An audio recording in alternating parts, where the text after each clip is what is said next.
3 buwan na mula nung itinapon ng kapitbahay ni Clentoy, sina Jenna at John Ray, na noon mga bubwit pa lang. Yung daga, nakita ko sa daanan, tinapon nila. Maliit pa. Pakit pa yung mata nila. Kaya nga naawa ako, kinuha ako. Kinukub ko para mabuhay sila.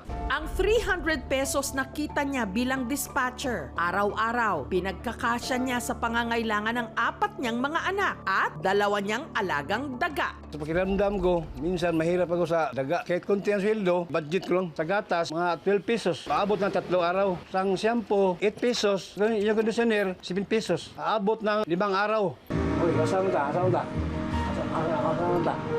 Sa pag-aalaga kasi ng kanyang mga daga, ibinubuhos ni Clentoy ang kanyang kalungkutan matapos daw siyang hiwalayan ng kanyang misis. Nagkiwalay kami ni misis. Yung mga anak ko, doon sa asawa ko. Pero papunta mo lang dito, hingiin silang pera. At mamatayan ng mga magulang. Si nanay ko namatay July 1, 2022. Tapos yung tatay ko namatay din June 4, 2023.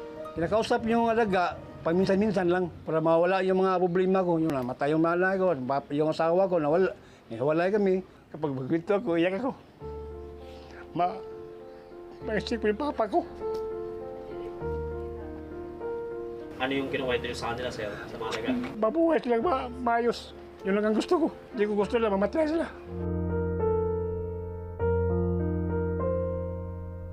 Pero ligtas nga bang gawing pet ang mga dagang bahay? Kung interesado talaga na mag-alaga ng hayop kagaya ng daga, dapat yung owner mag-consult muna ng licensed vet to be sure na yung type of species ng rat ma-consider as pet.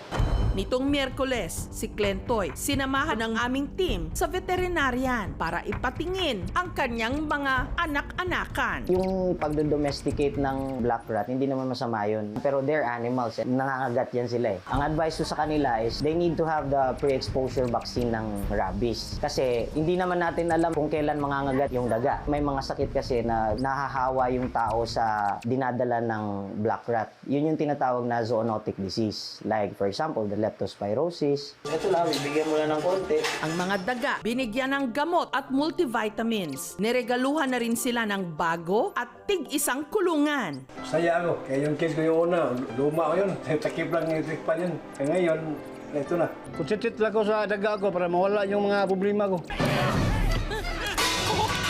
Kaya nga, alagaan ko mabuti yung daga ko. Hanggang ngayon, sa masaya ko. Ay, pangako nga, hanggang buhay pa ko, alagaan ko sa mabuti.